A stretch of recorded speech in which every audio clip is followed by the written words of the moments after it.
of Title I. And the first one we are looking at is actually up for removal, and I have to imagine that this is because of the new cell phone policy. Absolutely. So this is EGAA, which we had looked at, I believe it was last year. And this is just a personally owned network communication device, which is now no longer needed because of the new cell phone policy. So, is everyone okay with the removal of that one? Okay. All right. So we will move on to HPA, which is employee job actions. And for this one, I did notice that it is fairly different from the Inter-School Boards Association, and I also see that this is probably predates you, Michael. Yeah. It does. 1 year prior. Yeah. This last time we reviewed, I had here 16. Yeah, it just, ours focuses on the employee Right. and theirs focuses on, I feel like, the school board, making sure the school stays open. Right. And Which I feel like is a very important factor.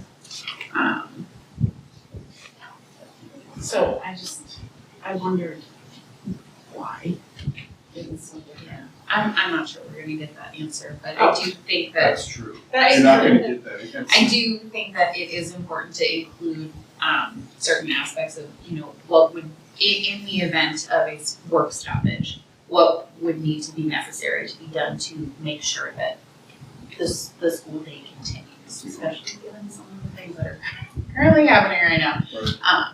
So I think that would be, So would you wanna add the initial decision as to whether or not schools are made open be made by superintendent? Like where do you want I do like that, sorry, I just wanna reread this whole action regarding work stoppage section.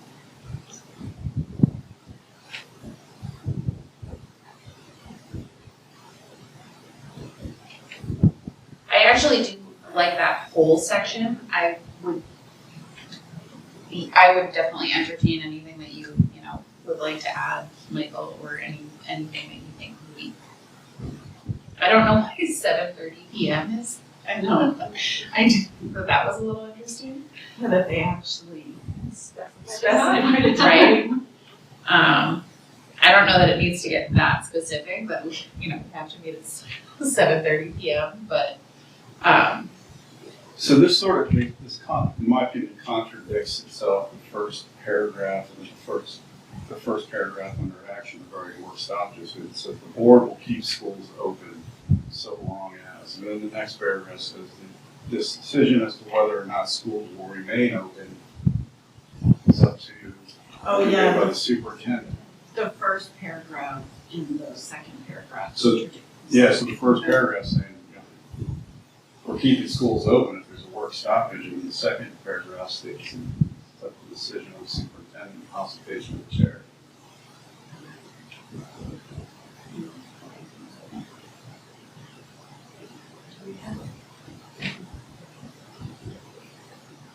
I think we can sort of combine those, stating strikes and other forms of job action are unlawful in violation of board policy. However, if a work stoppage occurs, the decision as to whether or not schools will remain open will be made by the superintendent in consultation with the chairperson of the board.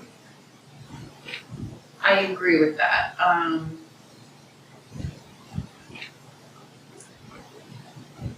I do think that I don't think that this has ever happened in our district. No, Okay. I'm not familiar with this district, that it has happened.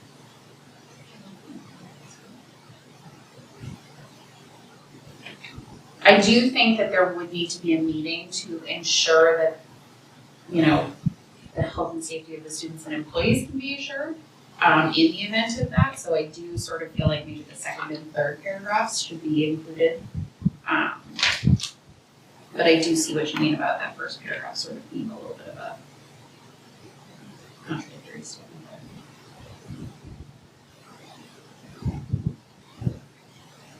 So let's do.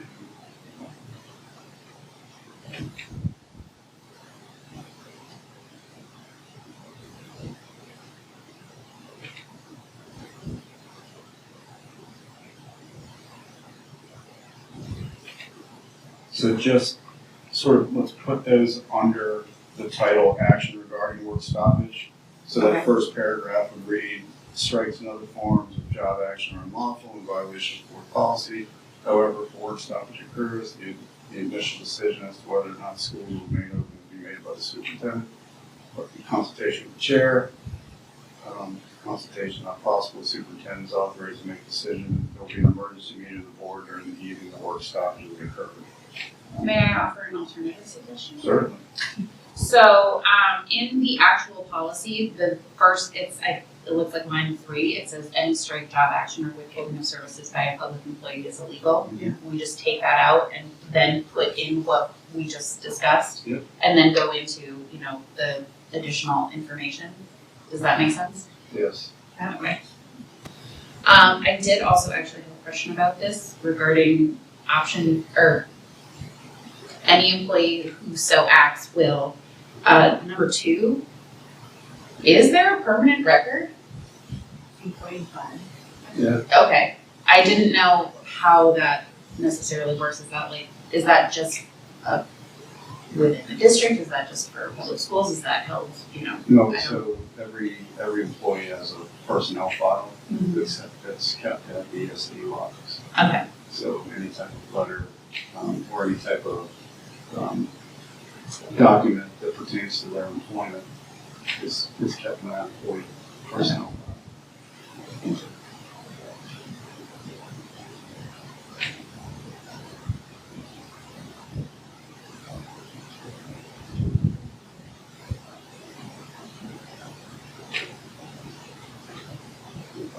when you do have it down, do you mind just, so that I can make sure? Yeah. Do you mind just letting us know? Yeah. Thank you. We have these minutes here. All right, so, I think, right, we're gonna strike through line 3 on our policy. And then add the section, action, do you think we need to add the title, action regarding work stoppage? So I don't think we need that Okay. if we're just going to start off. Start off, I agree okay. with that. And then we'll do, is it the first? So it's the first paragraph up to work stoppage occurs. We'll strike the rest of that. So it's gonna read, however, if a work stoppage occurs, the initial decision as to whether or not that whole paragraph. Yes. Okay, and then there will be an emergency meeting of the board during the evening, the work stoppage has occurred. Prior warning of possible stoppage before coming, the superintendent is authorized to call an emergency school board meeting to be held.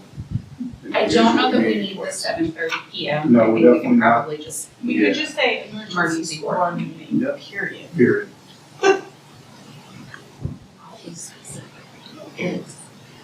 and then do we want to include the part about it's expressly understood that no board member other than the chairperson or designee? Yes. Okay, perfect. And then we'll go into the rest of our policy that any employee of the Shaker Regional School District. Right. Okay, perfect.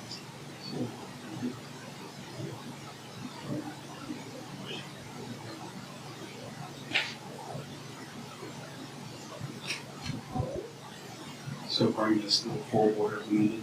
I think so. Adding. Oh, absolutely.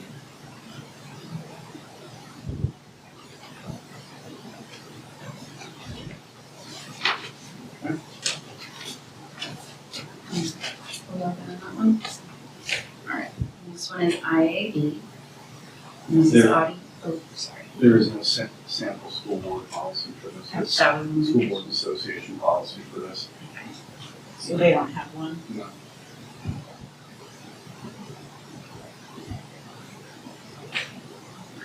I read through this and this is what we currently do. Do we have another policy that touches on like video and audio recordings? I believe so. I think it's in section B. Because I did do a search for it and I couldn't find it. I could not remember exactly what it was called. But I did just want to kind of look at them side by side and make sure that both policies, I know that they're not going to completely agree because they focus on different things, but just to make sure that, everything in this one. What is section B? I'm looking it up. Don't quote me on that.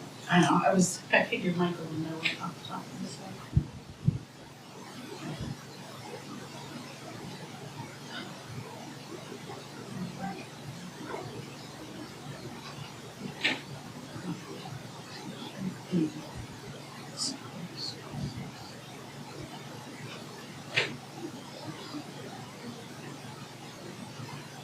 Yes, so it's EEAA.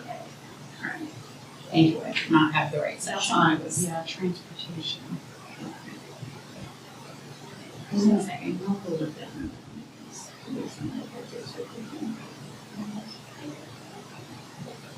Yeah, this will be coming up for review. See, we're in the E section now.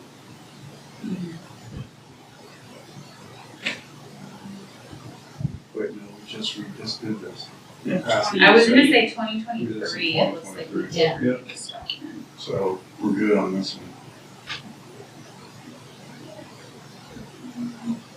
So this is like a separate policy, because this is specific to classroom, in the classroom. And this, Or this is throughout the This business. one is Yeah. throughout the rest, okay. I just wanted to make sure that if there was any overlap, that we're making sure that everything is. But as far as this one goes, I did not have, if there is no school board association policy to sort of help us out with, anything additional, I did not have. Yeah, as I said, this is what we currently do, so. So I'll put that as review only.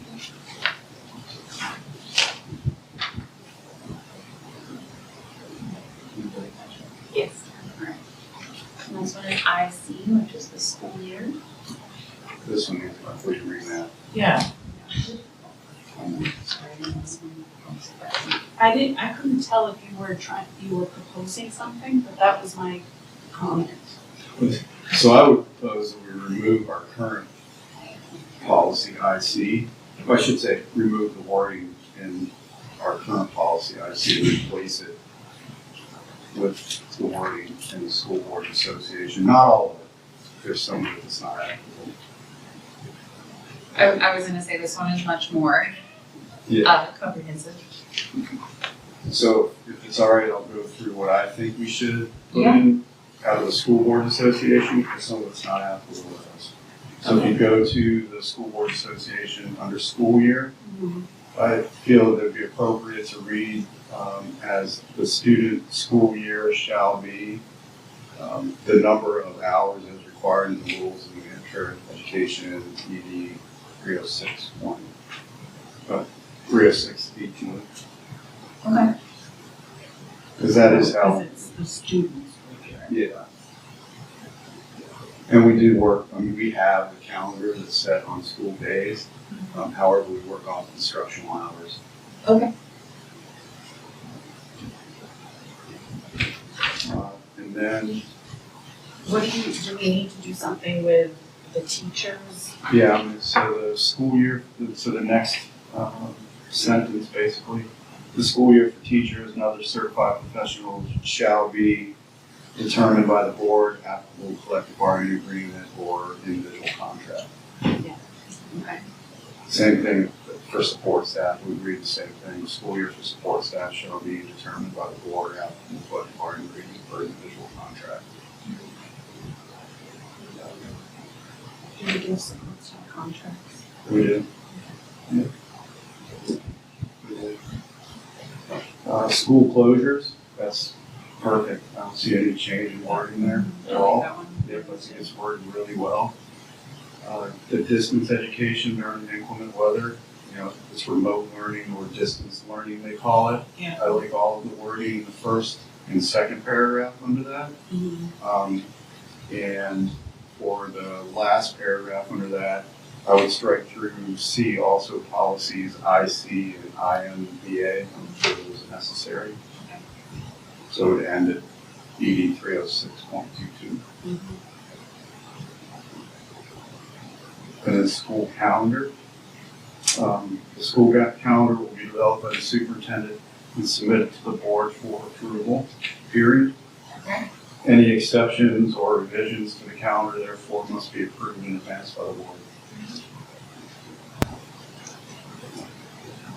Which is what we currently do.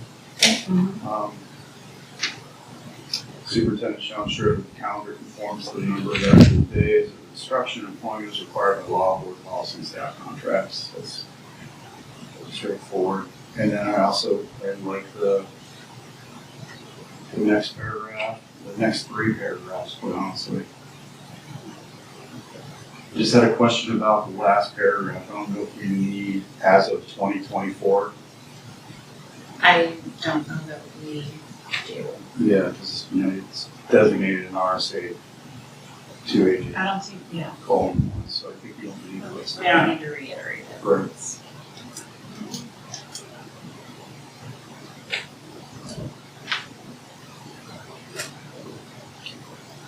So that was my suggestion for. I like those suggestions too. Okay. I'm glad you had one, because I thought we were gonna spend a fair amount of time Me on too. this. I was like, oh. And it was already bringing me forward to winter and inclement weather. I'm reading Yes. through that going, oh, just.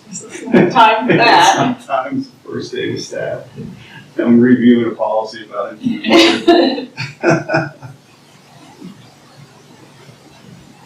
You want us to give you a minute to get this? Yes, please.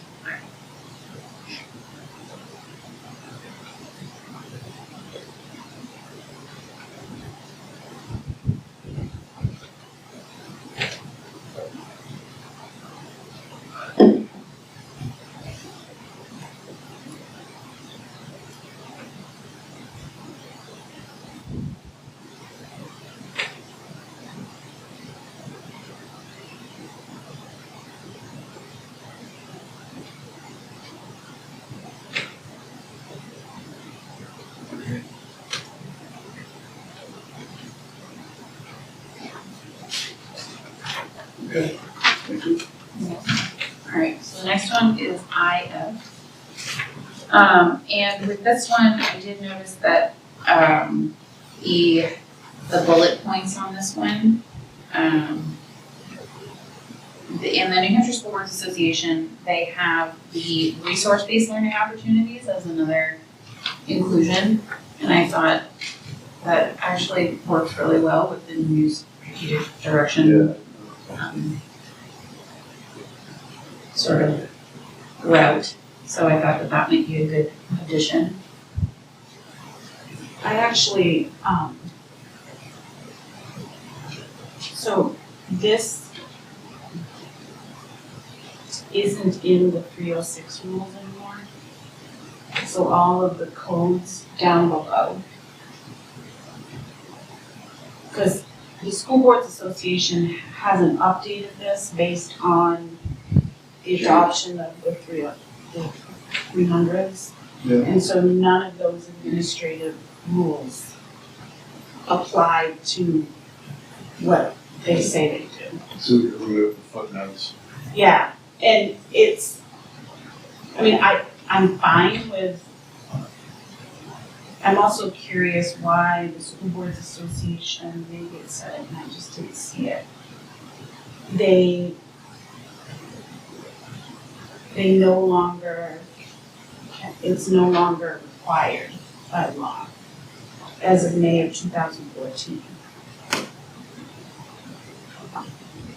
So I just wondered why. So I wonder, okay, so the truth is, I wonder, is this duplicative of another policy we already have? That's what I wondered, because, and I didn't do a, in all honesty, I didn't do a deep dive. I didn't do a deep dive into the policies, but I was trying to figure out like what we were going for here. Only because the, I don't know, it's a change in 306 is happening out here. I mean, Right, sometimes, and that's sometimes what the school board association does, they'll have a required policy that they move recommended. And there could have been a change in statute at some point that they have noted on here. so I think my piece was, what are we trying to get at here? And is it duplicative of something else? And if the answer is no, then I can go with adding whatever you had suggested. But I also, students will be encouraged to participate in year-round learning. What does that mean, right? I don't know,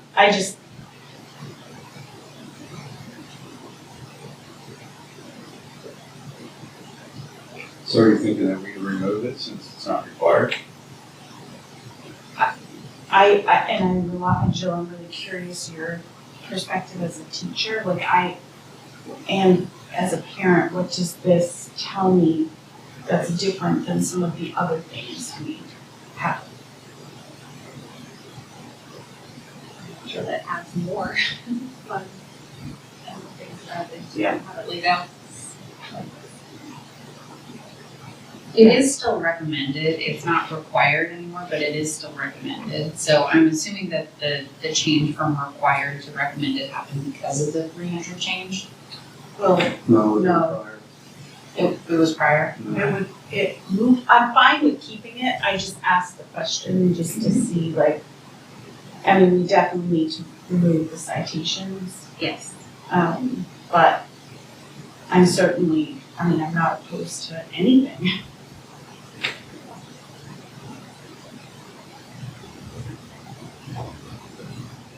And what did you say, the resource-based learning opportunities, I agree with that. Yeah, and actually, the more I read this one, the more I think it sort of does lend itself to the strategic direction where we are sort of laying out the educational learning opportunities, all of that. So I don't know if I necessarily want to remove it. Now that you've pointed it out, the students will be encouraged to participate in year-round learning. I don't know that we do that. Do we? Oh, yeah, so we talk about summer reading and Okay, so forth. that makes sense. I Not do think about it like that. I do like the beginning of the school boards association where it says that instruction is aligned. I like that it spells it out, but basically ties it even more to the strategic direction. It'd be good to add that sentence. Yeah.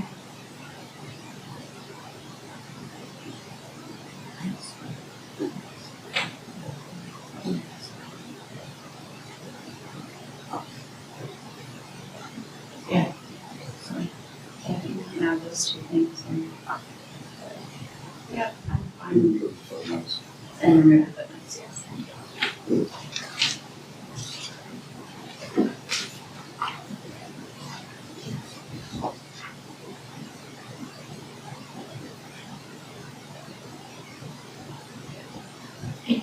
I'm just noticing that sign behind you actually says read all year, so clearly I Perfect. Yeah, ignore me. there it is. They're encouraged. Ignore me. Well, no, I was. All right. So the next one is IG, and this is curriculum development.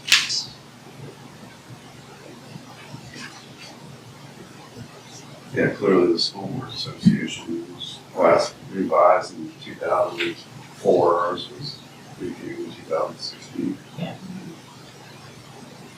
They're very similar. Yeah, They are, I didn't see any changes for this one. And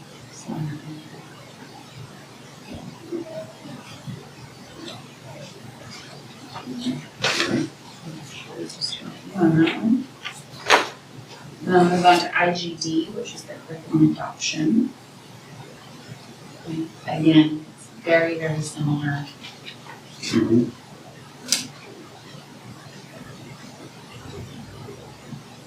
I'm gonna be stressing out about this. You missed them. I did. Stressing about it. It's been a long week. It's Yeah. only Tuesday, Michelle. I know, I get it. So the only question I had, and mostly because I can't remember, when there are additions to the course of study, do we get it presented to us first and then the second time approve it? I believe we do a first reading and a second reading. This would be the program of studies that would come in front of the board if there's courses that are being added to it. High school program of study. But this says line 6 through 9 of our policy says that it does.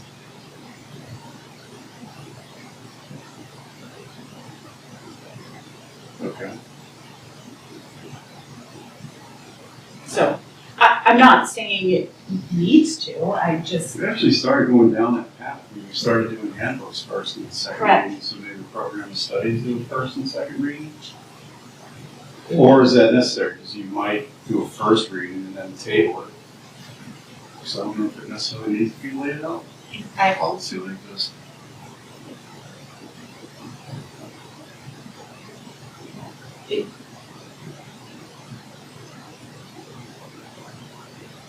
it's very interesting.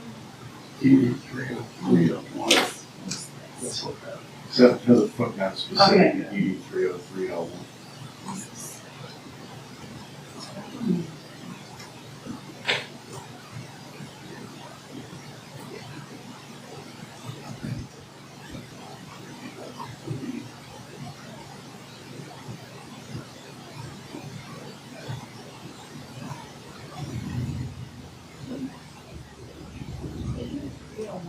It's 30202. Oh, 30301. Sorry. In a second, you might dig that up under the TMA.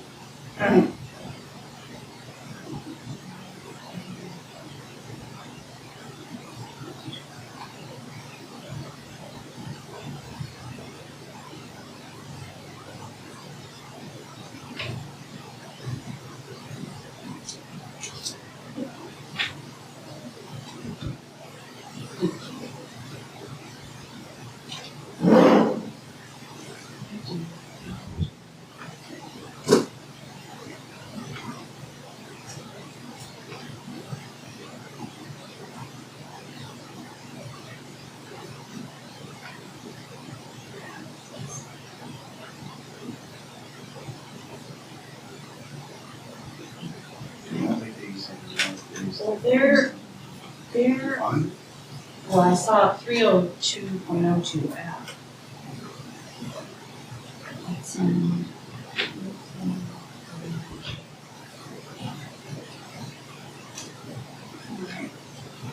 So you said 30301G.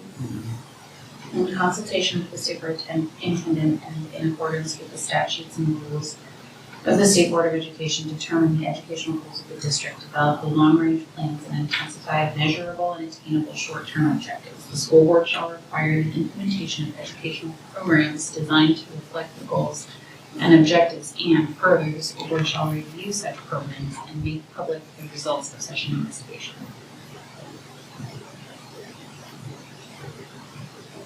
Seems a little off with the state knows. From my go-to Cornell Law School legal information. Same thing. Yeah.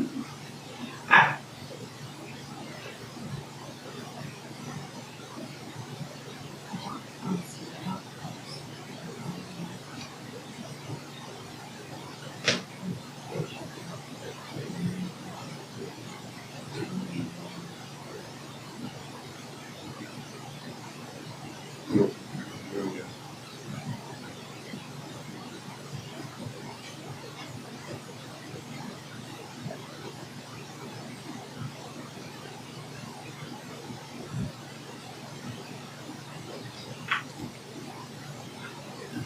It's just in his.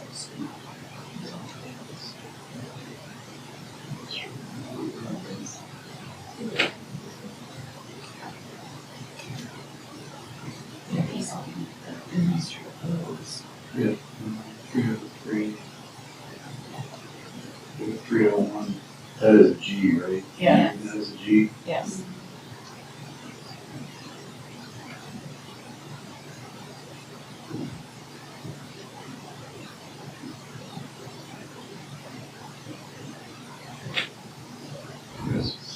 you read, that was, school board shall review such programs and make public the results of such investigation. I don't see where that applies to. So where did we find the reference that for policy, you have to have a first and second reading? That is specific to policy adoption. So I agree, but I'm trying to figure out where it doesn't, I'm just applying that same. Under this, each school board shall adopt policies, blah, blah, blah. It doesn't say have a first and second reading, so there's gotta be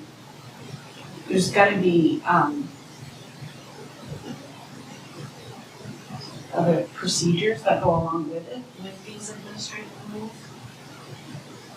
It doesn't really make sense, but.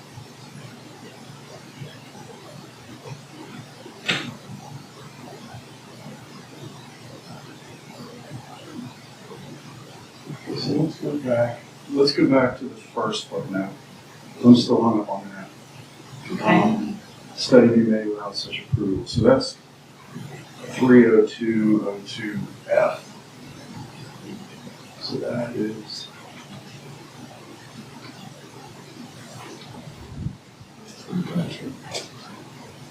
Superintendent is responsible for the development of the educational plan, including representative districts, for recommending programs, studies suitable to the needs of pupils and community in accordance with the local school board policy, statutes, and board rules. So that doesn't even talk about board approval either.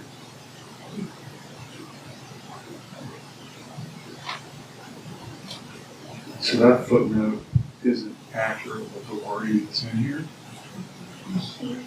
See, and that's what they reference in theirs too. Substantial, so it's hyperlinked. what was it? 30202F. 02F. Be responsible for the development of an educational plan, including curriculum, instruction, and assessment programs for the district or districts, and for recommending a program of studies suitable to the needs of the pupils and community in accordance with local school board policies, state statutes, and state board rules. You can see it anywhere in there? No. This, so I don't think that footnote is appropriate. I don't mind lines 3 through 5. I think the footnote is not accurate.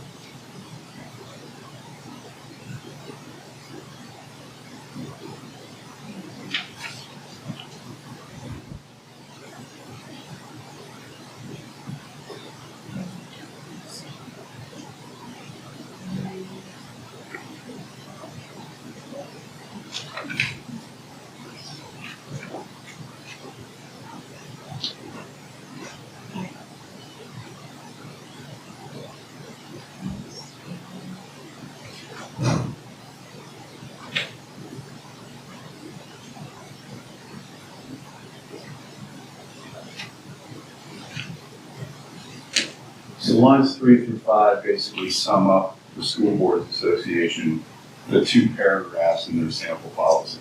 Yeah. So, I'm not opposed to keeping ours as is.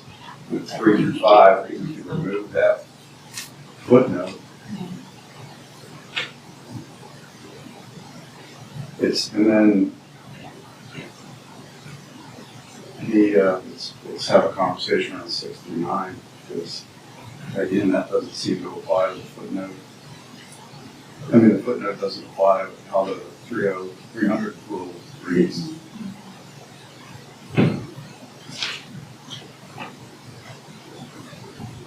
So do we need 6 through 9 since we already say we won't Yeah. add them or eliminate them without the approval?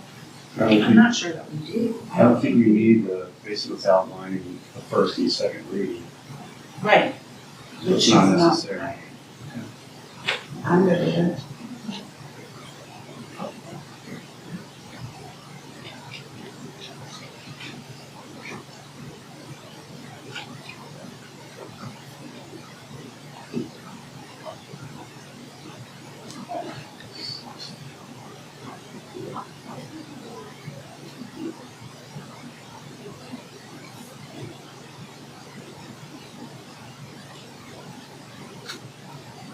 Right. I choose complete overhaul.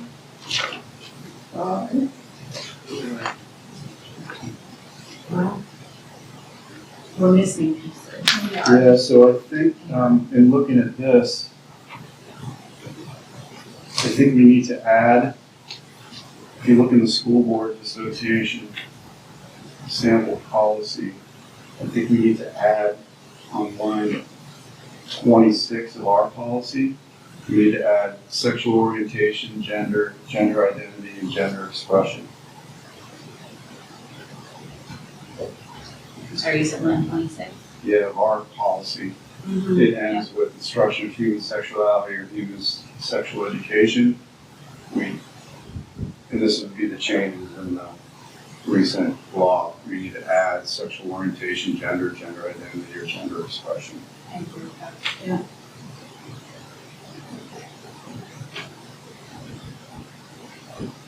I also like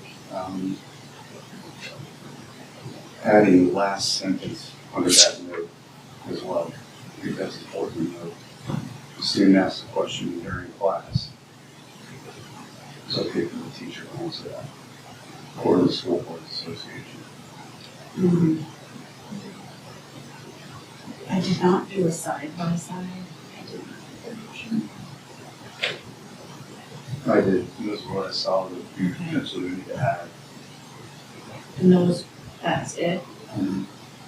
From what I see, it's, I'm just reading the one more time to make sure that.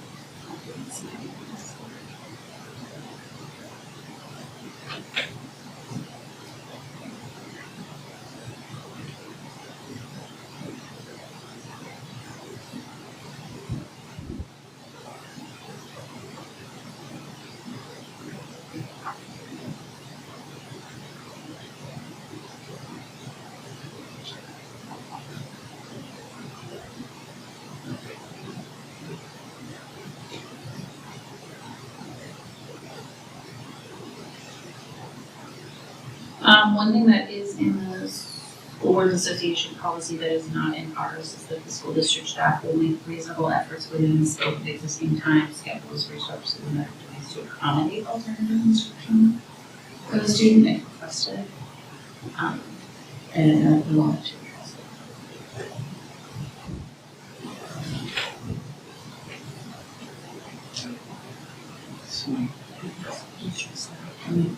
Because otherwise it kind of seems like it might be on their own. Right. Which is not in line with what we're saying in the policy, so I feel like that needs to be added. so we would want to add that where, to line 14.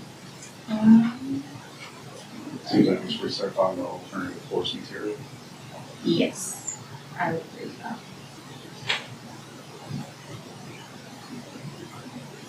Do we have procedures?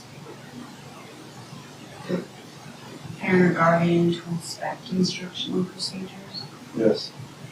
So we should, I can look here now, we should hyperlink those procedures. I love that. I was checking footnotes and I was like, I'm so hyperlink. proud of myself now. So.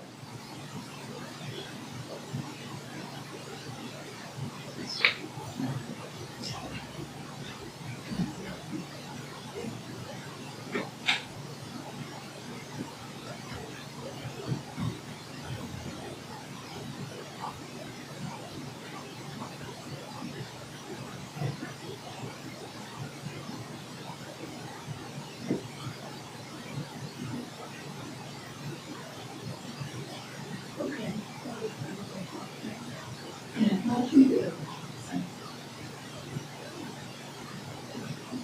I asked me something before it needs to be added.